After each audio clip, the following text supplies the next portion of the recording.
네, 반갑습니다. 날씨가 많이 추워졌습니다. 너무 추웠습니다, 어제. 그래서 혹시나 감기나 들지 않았나라는 생각도 듭니다. 네, 감기 조심하시고 또 주 안에서 더욱 사랑했으면 좋겠다라는 생각이 듭니다. 우리 말씀 나누기 전에요, 옆에 있는 믿음의 형제 자매님들 인사 나누는데 오늘은 좀 옆에 있는 분들을 이렇게 한 번씩 껴안아 줬으면 좋겠습니다. 예, 아이고 수고했다라고. 예.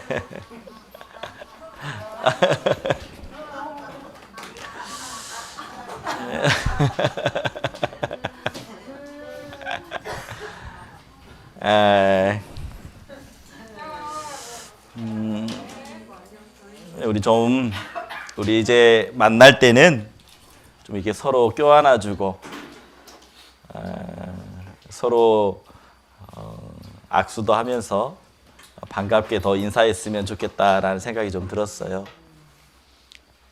그래요. 우리 하나님 앞에 기도로 시작하겠습니다. 기도하겠습니다.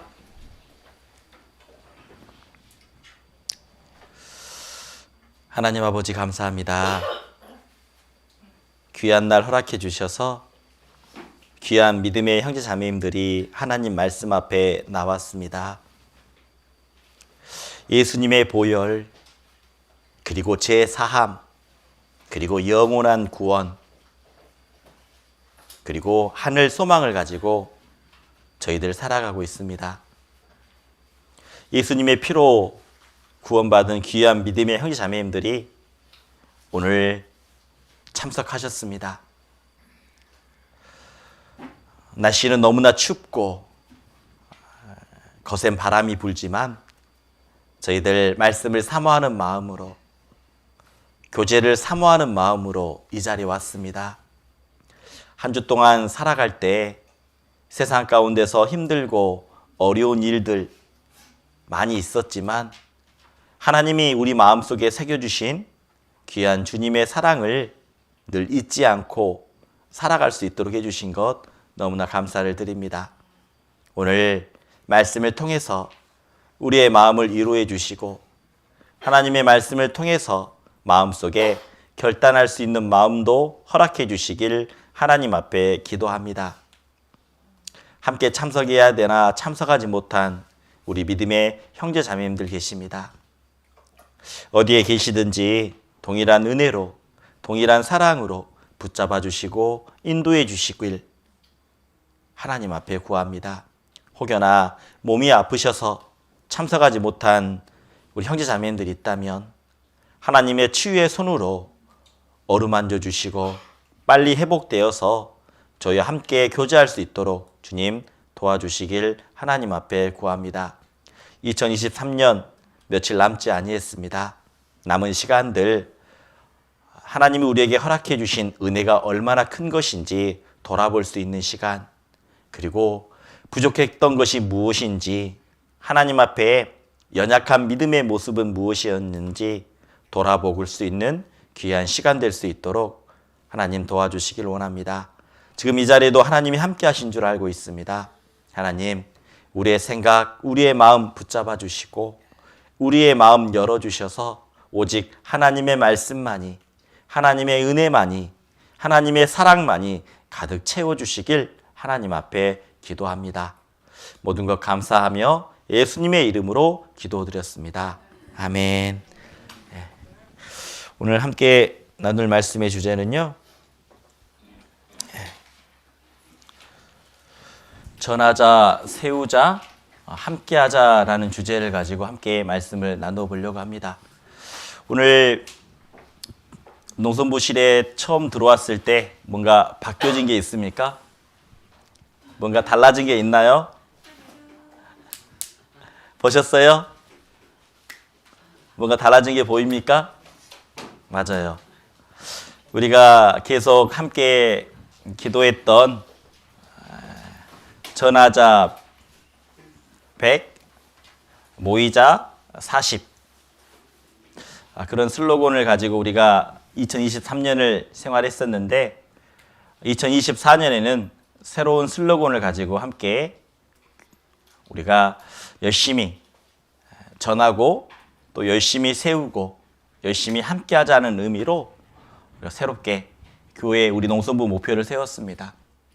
그래서 오늘 나눌 말씀도 전하자, 세우자, 함께하자라는 주제를 가지고 함께 말씀을 배워보겠습니다. 우리 한번 수화로 한번 해보겠습니다. 수화로, 자, 전하자, 세우자, 함께하자. 근데 이렇게 우리가 전하자 할 때도 세우자, 함께하자 할 때 좀 힘이 들어가야 될 것 같습니다. 전하자, 세우자, 이거 안 될 것 같습니다. 진짜 힘이 가득 들어가서 전할 때도 힘이 가득, 주님의 힘으로, 또 세울 때도 주님이 주시는 그 힘으로, 함께하는 것도 하나님이 주시는 그 사랑으로 정말 함께하겠다라는 의지적인 마음, 그 강한 마음이 좀 소화해서 우리가 보였으면 좋겠다라는 생각이 듭니다. 아셨죠? 그러면 다시 한번 해보겠습니다. 전하자, 세우자, 예, 함께하자. 예, 오늘 그래서 오늘 말씀의 주제는 전하자, 세우자, 함께하자라는 주제를 가지고 말씀 함께 배우겠습니다. 마가복음 1장 38절입니다. 하나님 말씀 마가복음 1장 38절입니다. 마가복음 1장 38절. 마가복음 1장 38절입니다. 제가 읽어드리겠습니다. 이르시되 우리가 다른 가까운 마을들로 가자. 거기서도 전도하리니 내가 이를 위하여 안노라 하시고. 이 마가복음 1장 38절의 말씀은 예수님이 직접 하신 말씀입니다. 예수님이 말씀하고 있습니다. 다른 가까운 마을들로 가자라고요. 예수님은 이 마을 저 마을 여기저기 다니면서 계속 전도했다라고 말합니다. 그런데 예수님이 오신 목적을 분명히 말씀하고 있습니다. 예수님이 오신 목적은 전도하러 왔다라고 말하고 있습니다. 이 세상에 오신 이유 오직 전도하기 위해서라는 거죠. 우리 주변에는 구원받지 못한 많은 영혼들이 있습니다. 예수님은 그 구원받지 못한 영혼들을 안타깝게 생각했다라는 거죠. 너무나 불쌍하게 생각했고 너무나 가엾이 생각했다라는 거예요. 잊지 않았으면 좋겠습니다. 예수님이 오신 이유는 딱 하나입니다. 구원받지 못한 영혼을 전도하기 위해서 오셨다라고 말하고 있어요. 왜 예수님이 이렇게 구원받지 못한 영혼을 위해서 왔을까요?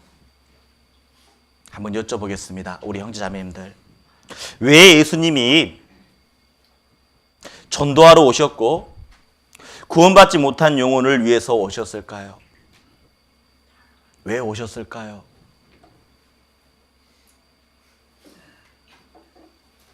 네, 자유스럽게 이야기하시면 됩니다. 왜 오셨을까요? 내 죄 때문에? 네, 맞죠. 내 죄 때문에. 내 죄 때문에. 예수님이 정말 오신 이유는요, 지옥이 있기 때문입니다. 지옥이요. 지옥이 없으면 전도 안 해도 괜찮습니다. 지옥이 없으면 전도할 필요 없습니다. 그런데 지옥이 있거든요. 예수님이 천국에 대한 말씀도 하셨고 지옥에 대한 말씀도 하셨습니다. 그런데 우리가 알아야 될 것은 예수님은 천국에 대한 말씀보다 지옥에 대한 말씀을 더 많이 하셨다라는 겁니다. 올 한 해 우리 주변에 많은 영혼들이 있었을 겁니다. 나와 가까이 있었던 사람들, 내 가족들, 내 친구들, 어떻게 전도해 보려고 하셨습니까? 우리는 잊지 않고 살아야 됩니다. 구원받은 그리스도인은 늘 생각해야 됩니다. 지옥이 있다라는 것. 우리 구원받았을 때 기뻐했습니다. 구원받았을 때 즐거웠습니다. 왜요? 야, 이제 나도 이제 지옥 가진 않는다. 예수님의 보혈로 영원한 죄 용서를 받았으니까 나는 천국 갈 수 있다. 이 믿음이 생겼습니다. 너무나 기뻤습니다. 너무나 즐거웠습니다. 구원받기 전에는 두려웠거든요. 왜? 지옥이 있기 때문에. 영원한 심판과 그리고 영원한 형벌 가운데, 영원한 지옥 가운데 조그만한 죄라도 있다면 그 지옥에서 영원히 심판을 받아야 되기 때문에 두려웠다라는 겁니다. 예수님도요, 지옥에 대한 말씀을 너무나 많이 하셨습니다. 그래서 이렇게 말씀하셨죠. 만일 내 손이 범죄케 하거든 찍어버리래요. 찍어버려서라도 절대 지옥은 들어오지 말라라는 겁니다. 여러분, 여러분의 손 찍어버릴 수 있겠습니까? 죄를 지었을 때 찍어버릴 수 있겠습니까? 제가 예전에요, 이렇게 문을 닫다가 잘못해서 문 틈에 손가락에 낀 적이 있습니다. 얼마나 아프던지 손가락 끼었을 때. 그리고 손가락에 피멍이 들더라고요. 막 내가 이렇게 막 손가락에 방방 뛰었습니다. 아이고! 아시죠? 예? 아마 여기 형제자매님들 경험하셨을 거예요. 문틈에 손가락 끼면 아이고! 얼마나 아팠습니까? 손가락이 문틈에 낀 손가락도 그렇게 아픈데 만약에 찍어버리는 그 고통은 얼마나 더 하겠습니까? 예수님은요, 지옥이 있기 때문에 전도하러 오셨고, 그리고 영혼을 구원하기 위해서 오셨다라는 겁니다. 예수님은 또 이렇게 말씀하셨습니다.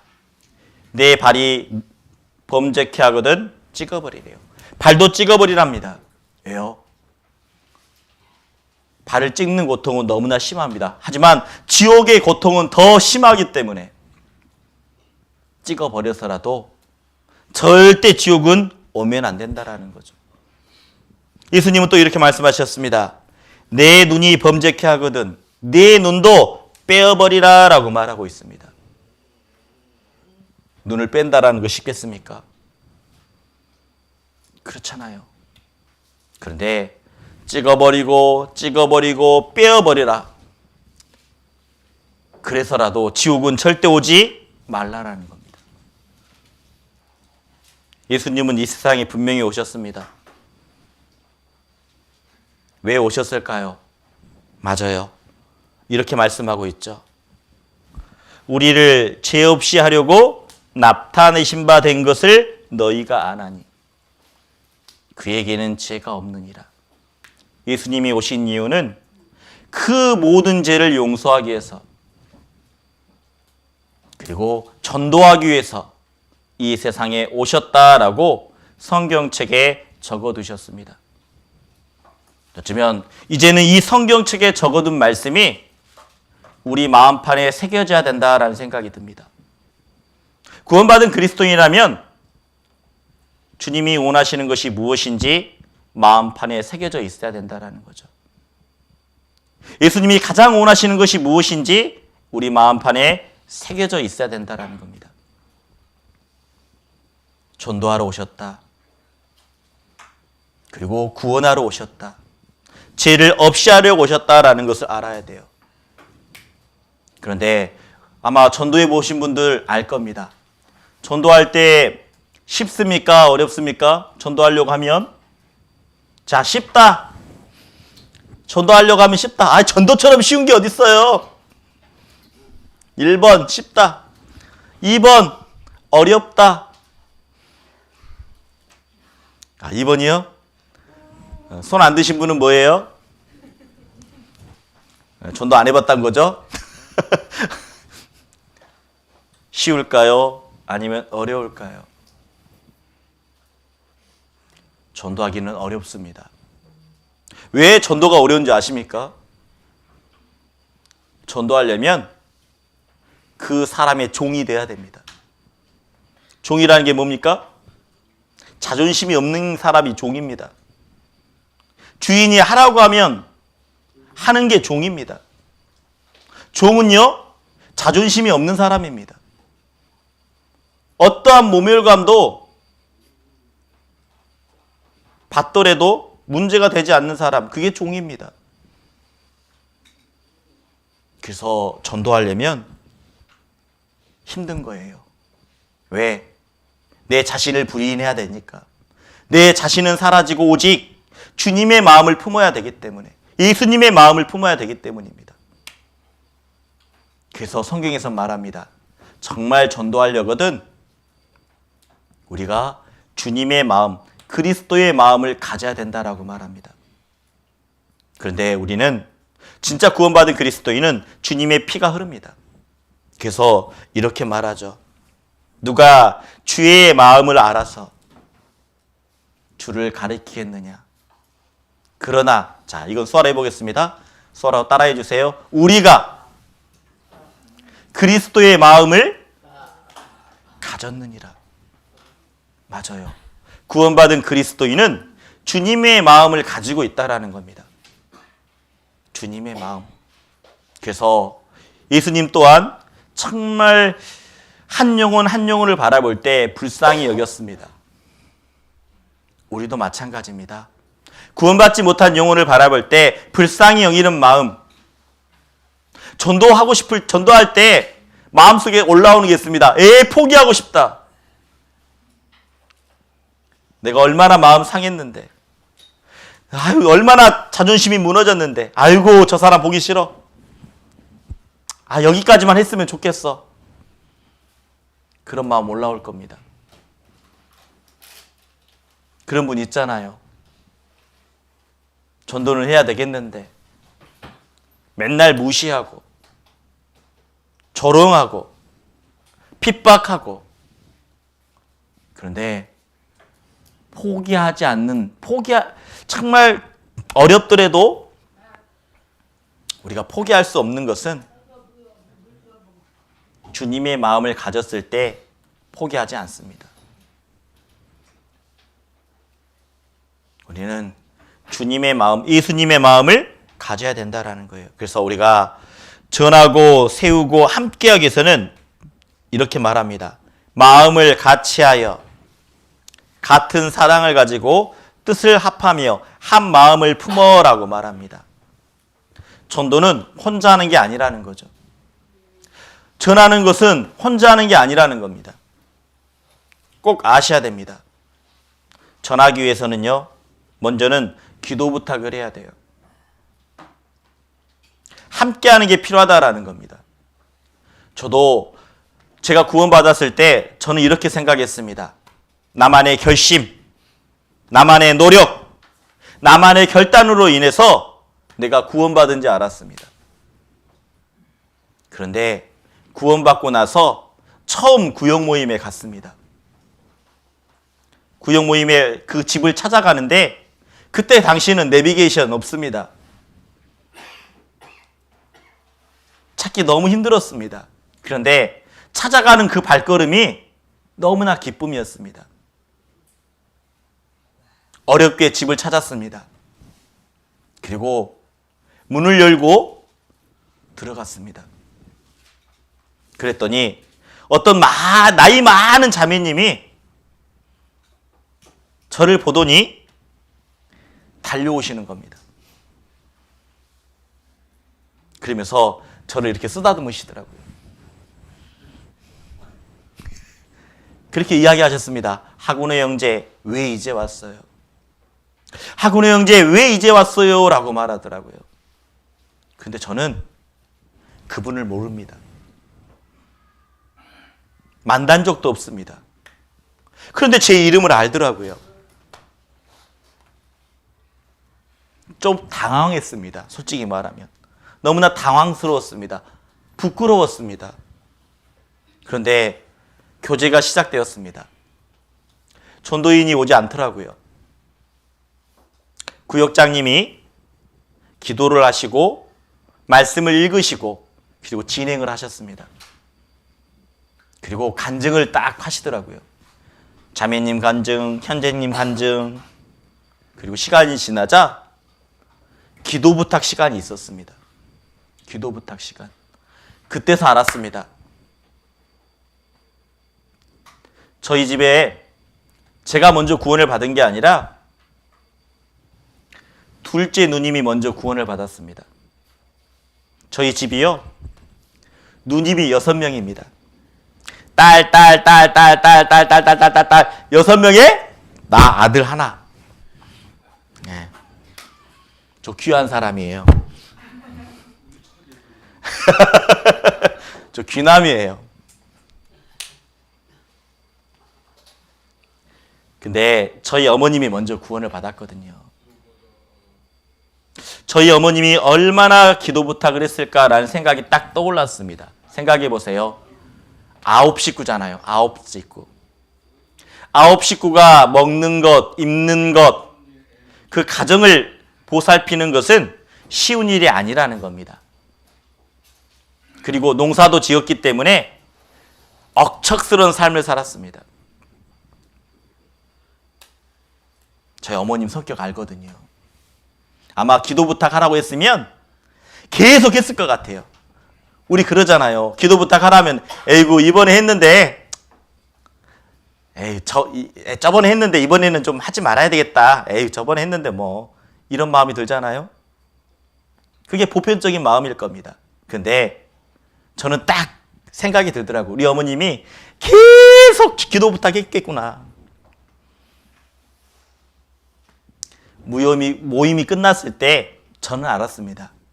그 어르신만 제 이름을 아는 게 아니라 그 구역에 있는 모든 형제 자매님들이 제 이름을 안다라는 걸 알았습니다. 그때 알았어요. 내가 받은 구원이 나만의 결심, 나만의 노력, 나만의 결단이 아니었다라는 것을 알았다라는 거죠.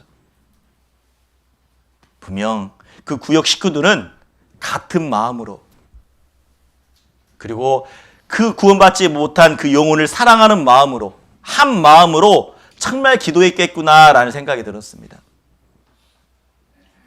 그런 모습을 하나님이 보셨고, 그러기 때문에 제 마음이 움직였었고, 그러기 때문에 말씀 앞에 나왔다라는 거죠. 우리 형제자매님들, 누군가 사랑하는 사람이 구원을 받지 못했습니까? 나랑 가장 가까이 있는 사람이 아직 구원받지 못했습니까? 그렇다면요, 담대해야 됩니다. 모임 시간에 기도 부탁하라고 한다면, 아이고, 제가 기도 부탁하겠습니다. 그렇게 담대한 모습이 있을 때요, 그 모습을 보시고, 그리고 함께하는 그 모습을 보신다라는 겁니다.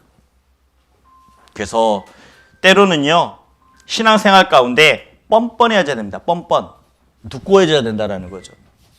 뻔뻔해질 필요가 있습니다. 저는 뻔뻔하다라는 것보다 담대하다라는 거죠. 신앙생활은요, 영혼을 건지기 위해서는 담대한 모습이 필요합니다. 그때 기도 부탁했었는데, 지금은, 오늘은 아니야. 저번에 했었는데. 아니라는 거죠. 끝까지요. 우리 구역에 어떤 자매님이 있었습니다. 구역에. 근데요, 남편이 구원을 받지 못했어요. 근데 항상 생각나는 게 있습니다. 저녁 10시 때가 되면 카톡에다가 자기 남편의 이름을 올립니다. 그리고 내 남편 구원받을 수 있도록 해주세요 라고 기도 부탁을 딱 올립니다. 그래서요, 저도 그 남편의 이름을 압니다. 구역 모든 식구들이 그 남편의 이름을 압니다. 하루하루 빠지지 않고 성경의 말씀을 올리면서 남편의 이름까지 딱 기도해 달라고요. 어쩌면 그런 모습들이 같은 마음으로 함께 했을 때 구원받는 역사가 일어난다라는 겁니다. 그래서요, 우리가 같은 마음, 같은 사랑을 가지고 마음을 같이 하는 게 필요합니다. 그래서 우리에게 말씀하고 있죠. 어떤 일에든지 다툼이나 허영으로 하지 말고 진실된 마음으로, 어떤 마음이요? 겸손한 마음으로 라고 말합니다. 그래서 우리가 전하고 세우고 함께하기 위해서는 같은 사랑이라고 필요하는 거죠. 같은 사랑이 뭐예요? 영혼을 불쌍히 생각하는 사랑. 구원받지 못한 영혼을 안타깝게 생각하는 마음. 그리고 한 마음을 품으라고 합니다. 어떤 마음일까요? 전도하겠다, 함께 기도해 주겠다, 도와주겠다라는 마음이요. 그리고 이렇게 말씀하고 있죠. 오직 겸손한 마음으로 라고 말합니다. 우리가 전하고 세우고 함께하기 위해서는 같은 사랑, 한 마음, 겸손한 마음이라고 말합니다. 그래서 계속 강조하고 있는 게 있습니다. 너희 안에 이 마음을 품으라. 그리스도 예수의 마음이니 라고 말하면서 예수님의 마음을 가져라 라고 말합니다. 예수님의 마음이 뭡니까? 두 가지를 이야기하고 있죠. 하나는 온유입니다. 하나는 겸손입니다. 자, 한번 수화를 해보죠. 온유. 하나는 겸손. 예, 맞아요. 이게 주님의 마음이라고 말합니다. 우리가 하나님 내 안에 거하면, 다시 말하면 우리가 하나님과 밀접하게 가까이 하면, 예수님과 가까이 하는 삶, 하나님을 가까이 하는 삶, 말씀을 가까이 하는 삶, 교제를 사모하는 삶, 형제 자매님들을 사랑하는 삶, 그런 모습이 있다면 우리 마음 가운데 주시는 두 가지의 마음이 있다라는 거죠. 하나는 온유, 하나는 겸손이라는 겁니다. 이 온유와 겸손을 가지고 있다면 전도됩니다. 전도하려면 두 가지의 마음이 필요합니다. 하나는 뭐라고요? 온유. 또 하나는 뭐라고요? 겸손. 잊지 마십시오. 전도하기를 원한다면 두 가지의 마음을 가져야 된다. 온유와 겸손입니다. 온유라는 게 뭐예요? 누가 나에게 비난하더라도 무시하고 조롱하고 그들에도 받아주는 것. 힘들겠죠. 나를 비난하는 말, 자존심을 푹 찌르는 말, 그 칼날이 되어서 내 마음을 푹 찌르면 얼마나 아프겠습니까? 그런데 그냥 감싸주는 거죠. 끝까지. 그게 온유입니다. 그래서 성경에서도 말씀하고 있습니다. 우리가 전하고 세우고 함께하기 위해서는 이 온유한 마음, 겸손한 마음이 필요하다라고 말하고 있어요. 그래서 이렇게 말하고 있죠. 우리 한번 수화로 해보겠습니다. 성령의 하나 되게 하신 것을 힘써 지키라. 성령의 하나 되게 하신 것, 그것을 지키기 위해서는 이 마음을 가져야 된다라고 말하고 있어요.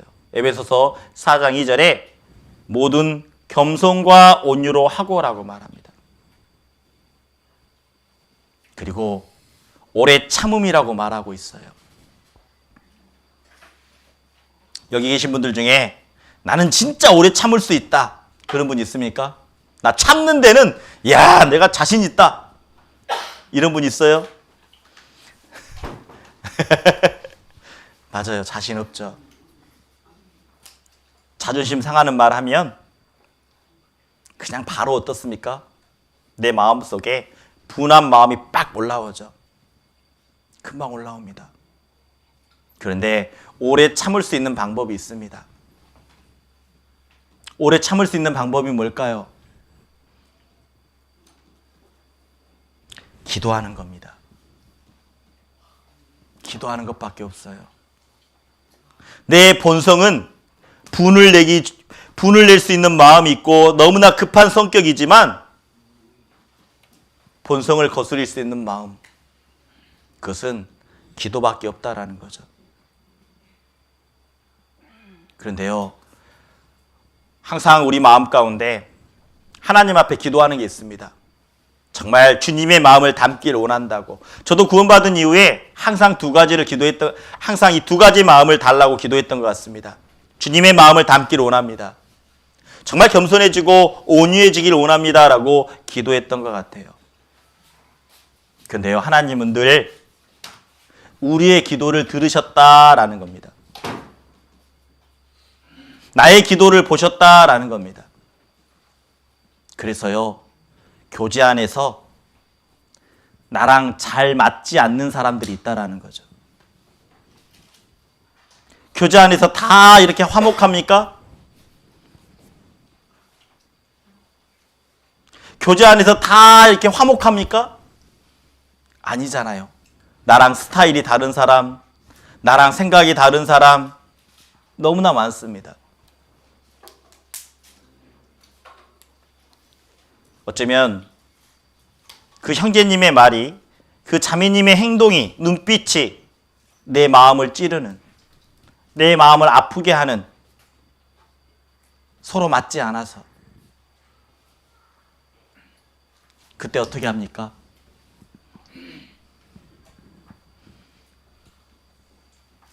그때 어떻게 합니까? 하나님은요, 우리의 기도를 들으셨어요. 그 교제 가운데 정말 서로 맞지 않아서 그때 어떻게 합니까? 근데 하나님은 아마 우리에게 이렇게 말씀해 주실 것 같아요.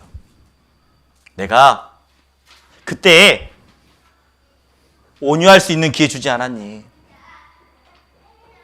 네 마음 상했을 때 그때 겸손할 수 있는 기회 주지 않았니? 라고요. 하나님은 여전히 내 마음을 테스트하고 있다라는 겁니다. 온유할 수 있는 기회를 주셨고 겸손할 수 있는 기회를 주셨는데 나는 늘 그 기회를 놓치고 살았던 거죠. 늘 내 본성대로 살았다라는 겁니다. 하나님은 여전히 기회를 주고 있는데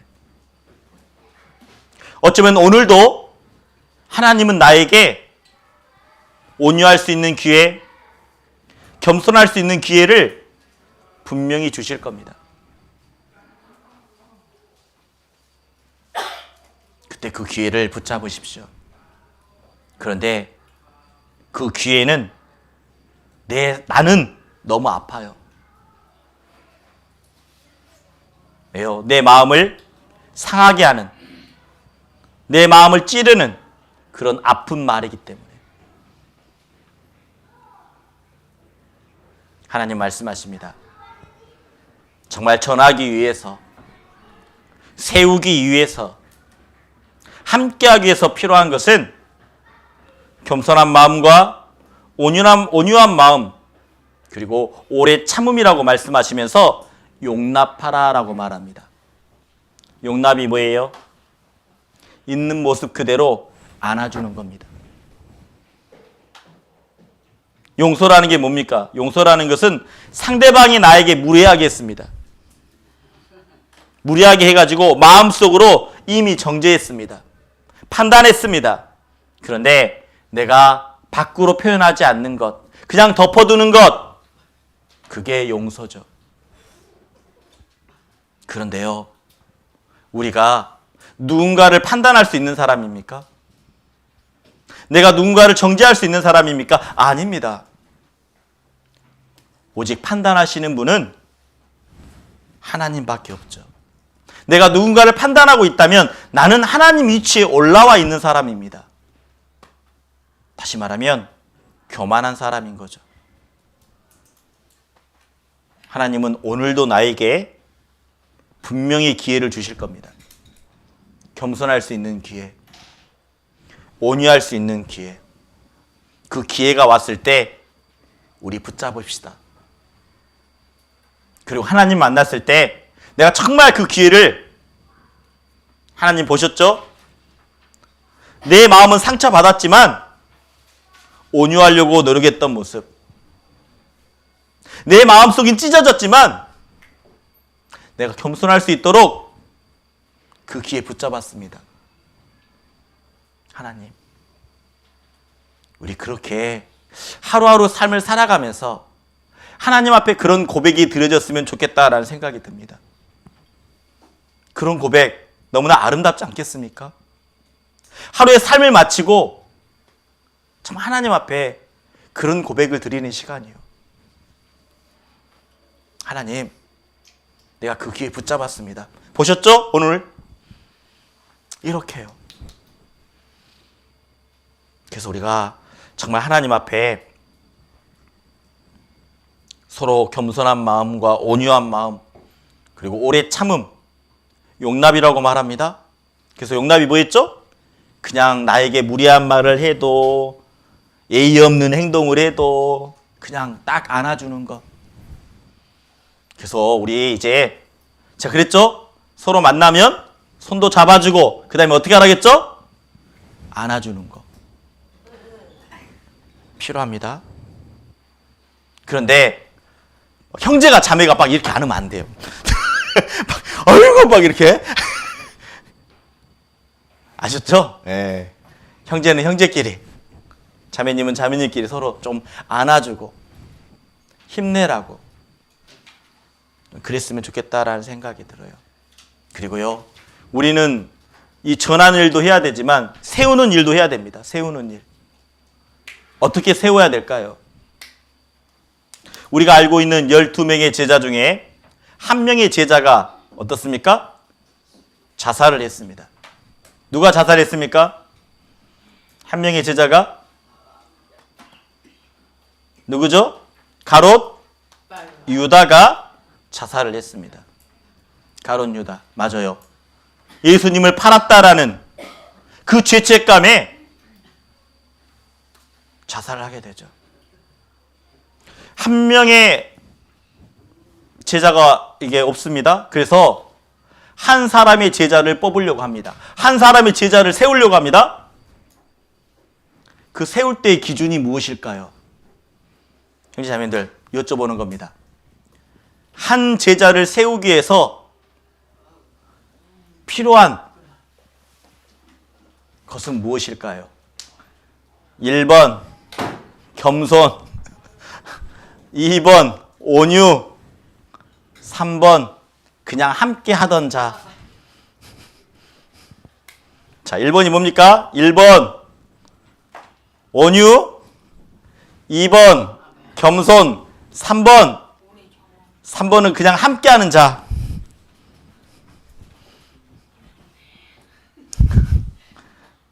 뭘까요? 겸손도 필요할 것 같고 온유도 필요할 것 같고 3번은 그냥 함께하는 사람. 목사님 한마디 할게요. 네.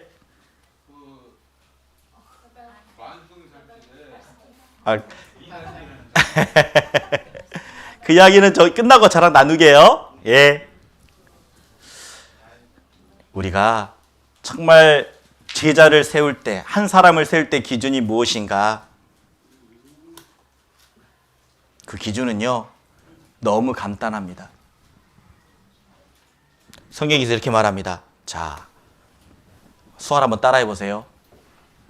항상 우리와 함께 다니던 사람 중에 하나를 세워. 야, 제자를 한 명을 세워야 되는데 그 기준이 뭐였습니까? 그냥 항상 우리와 함께 다니던 사람을 세웠다라는 겁니다. 온유한 마음이 아닙니다.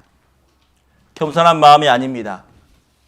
그냥 항상 함께 다니던 사람. 그렇대. 항상 함께 다니던 사람은 아마 두 가지의 마음을 가지고 있을 겁니다.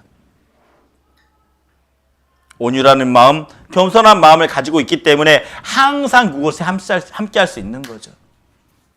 함께 하다 보면 분명히 서로 다른 의견, 때로는 서로 다툼도 있었을 겁니다. 그런데 마음의 상처도 있었겠죠. 그런데 그런 상처가 있더라도 항상 함께 다녔다라는 겁니다. 그 사람을 세웠다라고 말하고 있죠. 그래서 우리가 누군가를 세우기 위해서는요, 항상 전도하는 일에, 항상 봉사하는 일에, 항상 섬기는 일에, 항상 교제하는 일에 함께 했던 사람을 세우는 겁니다. 다시 말하면 우리 농선부 안에서도 마찬가지입니다. 농선부 안에서 임원을 세울 때도 기준은 간단합니다. 어떤 기준일까요? 항상 함께 하던 자를 세운다라는 거죠. 어떤 분은 이렇게 말해요. 아이고, 임원을 왜 저분을 세웠어요? 아, 능력도 없는 것 같은데, 지혜도 없는 것 같은데, 경험도 없는 것 같은데 왜 저분 세웠어요? 그렇게 말하신 분이 있습니다. 그런데 그런 기준이 아닙니다. 기준이 어떤 기준이라고요? 다시 한번 수화로 해보겠습니다. 항상 우리와 함께 다니던 사람 중에 하나를 세워. 맞습니다. 오늘 기준 알았죠? 임원을 세우는 기준. 하나님이 쓰시는 사람의 기준은 항상 함께 있어야 될 곳에 있던 사람. 그 형제 자매님을 하나님을 세운다라는 겁니다. 그래서 똑똑해서 세우는 게 아닙니다. 경험이 많아서 세우는 게 아닙니다. 능력이 많아서 세우는 게 아닙니다. 그냥 교제의 자리에, 봉사의 자리에, 전도의 자리에, 섬김의 자리에, 그 자리에 항상 함께 했다라는 거죠. 그래서 우리가요, 임원들이 능력이 많은 게 아닙니다. 지혜가 많은 게 아닙니다. 그렇기 때문에 임원들에게 어때요? 격려의 말을 많이 해줘야 됩니다.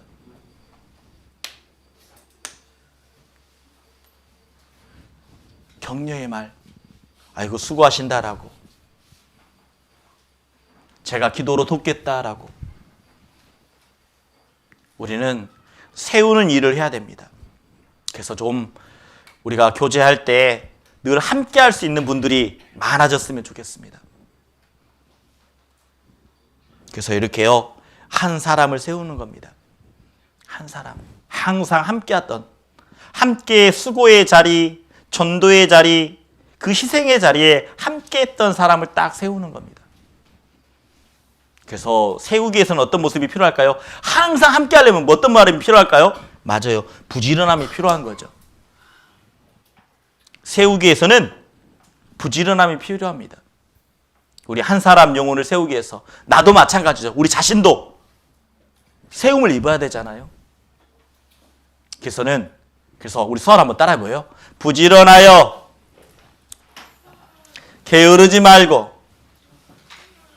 열심을 품고 주를 섬기라. 그런데 자세히 살펴보면 부지런하여 게으르지 말고 열심을 품고 이 세 번을 반복하고 있는데 똑같은 뜻이라는 거죠. 똑같은 뜻인데 세 번을 반복하고 있다는 겁니다. 왜? 중요하기 때문에. 하나님이 쓰시는 사람은 열정의 사람이라는 겁니다. 부지런하여 게으르지 말고 열심을 품는 마음. 왜요? 세워야 되고, 세우기 위해서는 분명히 잠자는 영혼도 있거든요. 일할 일꾼도 세워야 되지만 잠자는 영혼도 어때요? 세워야 된다는 겁니다. 잠자는 영혼이 뭘까요? 교제 가운데 떨어진 사람들. 함께 수고했고 함께 전도했고 함께 교제했던 사람이 형제 자매들이 없는 겁니다. 교제 가운데 참석하지 않는 것들. 그래서 성경에서도 이렇게 말합니다. 너희 중에 약한 자와 병든 자와, 약한 자가 있습니다. 병든 믿음, 잠자는 자도 적지 아니하니. 잠자는 자가 있다라는 거죠. 교제 가운데 없는 사람들, 그런 사람들 어떻게 해야 돼요? 깨워야 된다라는 겁니다. 깨우기 위해서는 어떻게 해야 됩니까? 깨우기 위해서는 어때요? 가야죠. 흔들어야죠. 외쳐야죠. 그래야지 깰 수 있는 거 아닙니까? 그래서 부지런해야 된다라고 말합니다. 우리 내년에는 정말 우리들 자신이 세움을 받고, 그리고 잠자는 영혼들을 더욱더 깨워서 세우는 역할을 해야 됩니다. 이스라엘 백성들이 출애굽했을 때는요, 그 모습이 들소와 같다라고 말했습니다. 들소. 여기 보면 이렇게 말하고 있거든요. 애굽 백성들이 나왔을 때 들소 같다. 다시 말하면 들소, 함께 나오는 모습이 힘이 강하게 보였다라는 거죠. 자, 이렇게 들소와 같다라고 말합니다. 그런데 이렇게 강한 모습이 있지만 혼자 딱 떨어져 있으면 어떻습니까? 힘이 강할까요? 아닙니다. 마귀의 밥이 되는 거죠. 사자의 밥이 되는 겁니다. 신앙생활도 마찬가지입니다. 함께 있을 때는 힘이 강합니다. 들소처럼. 근데요, 이 소에게 나쁜 버릇이 하나 있습니다. 소에게 나쁜 버릇이 뭐예요? 어떤 버릇인지 아십니까? 들이받아버려, 이렇게. 들이받아버려. 우리가 마음속에요, 주님의 마음이 가득하지 않고 온유한 마음과 겸손한 마음이 사라지잖아요. 어쩐지 아세요? 들이받아버려, 이렇게. 형제를 들이받아버립니다. 뭐 잘났다고. 자매님을 들이받아버려, 이렇게.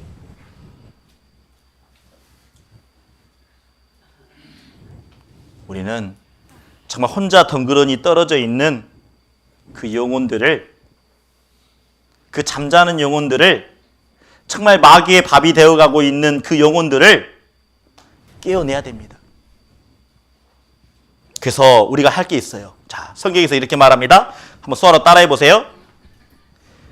내 양떼의 형편을 부지런히 살피며 내 소떼의 마음을 두라라고 말합니다. 자, 목자는 어떻습니까? 양을 살피는 거죠. 양을 치는 사람, 기르는 사람은 그 형편이 어떤지 살피는 겁니다. 우리 형제자매님들도 나와 교제하고 있는 사람들의 형편이 어떤지 살피는 게 필요합니다. 그리고 마음을 두는 게 필요합니다. 저 형제자매님들이 어떻게 신앙생활하고 계시는지, 어려운 곳은 있는지 없는지 살피는 게 필요해요. 그래서 성경에서 이렇게 말합니다. 그래서 이제 함께하기 위해서는 이렇게 말하고 있어요.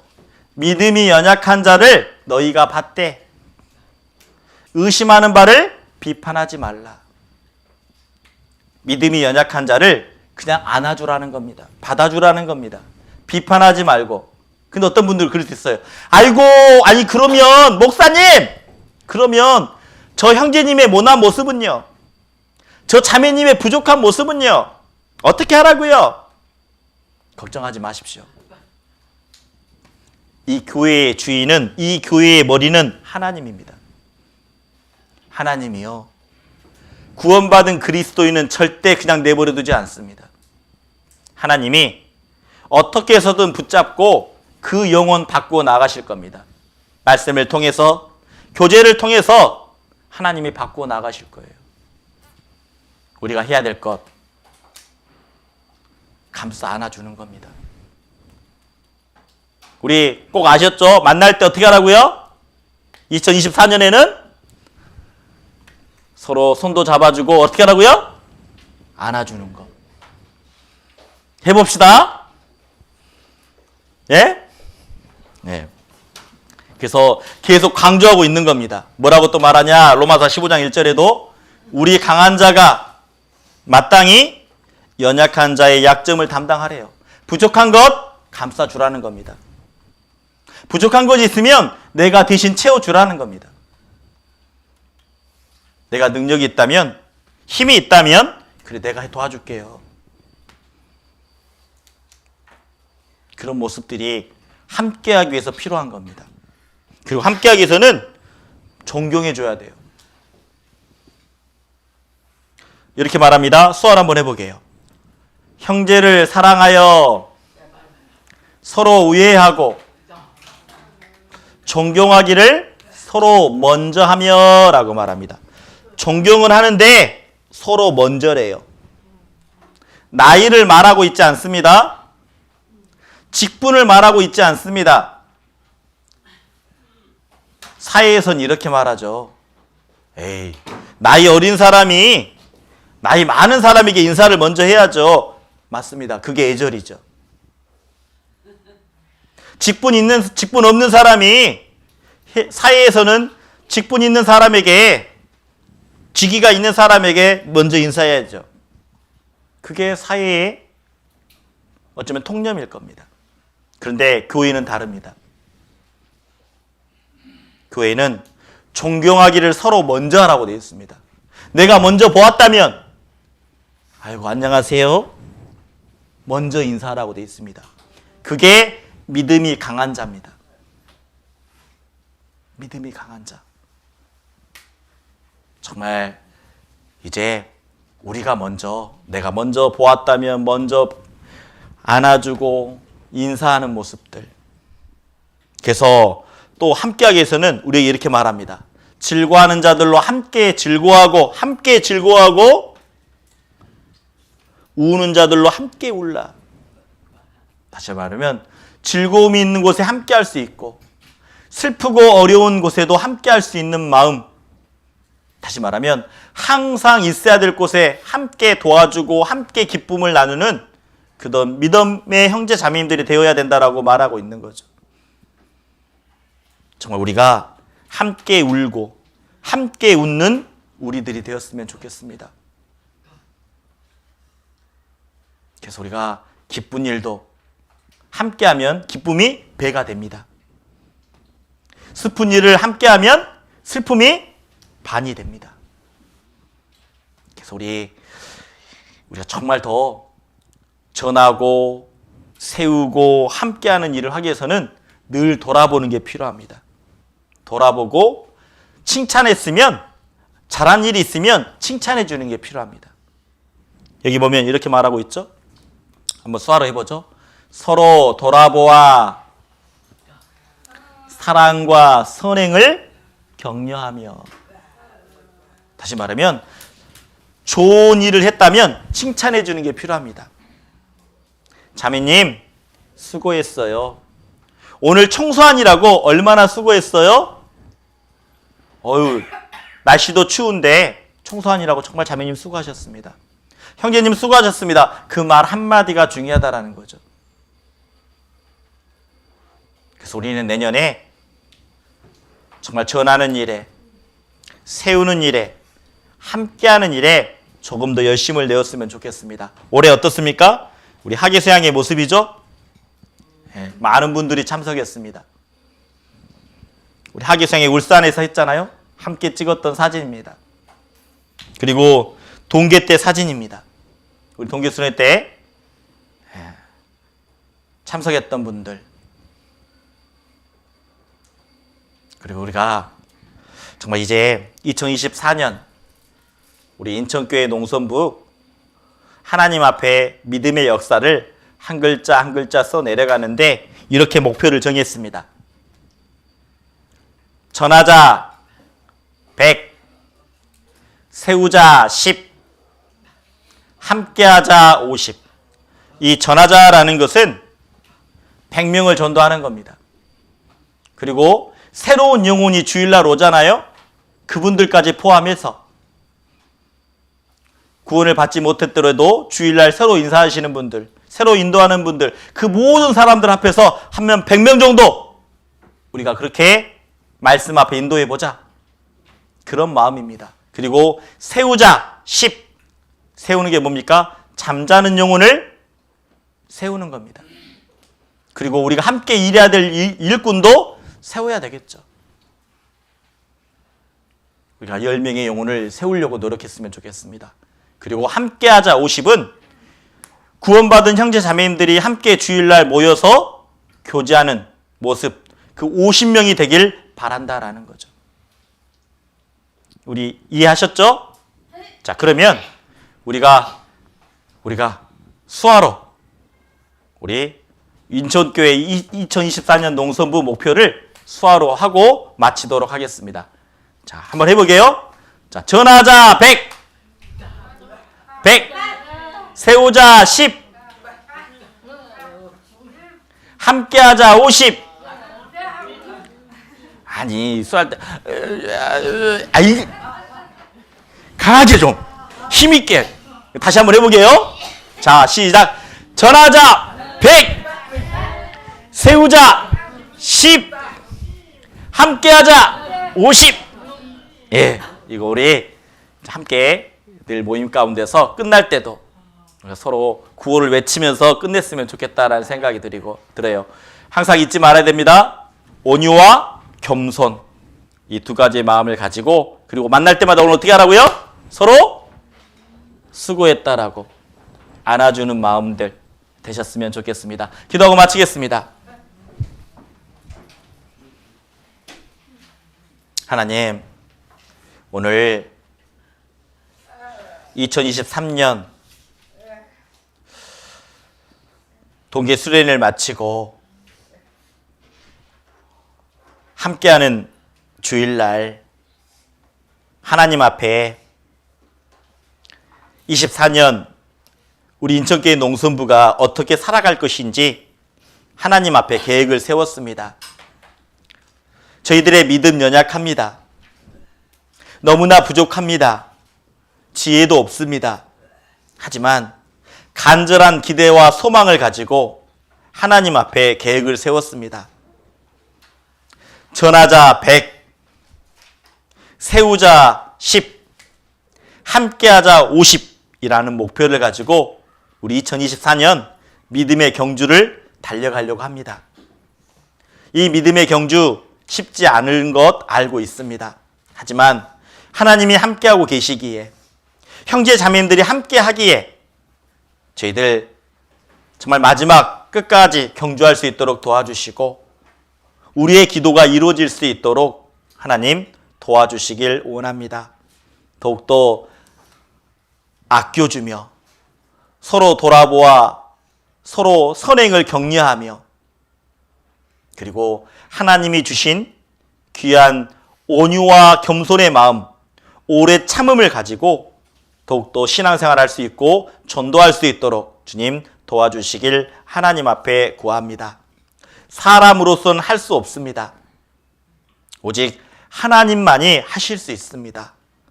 저희들 하나님 의지하며 하나님 앞에 더욱 기도하며 살아갈 수 있도록 주님 도와주시길 원합니다.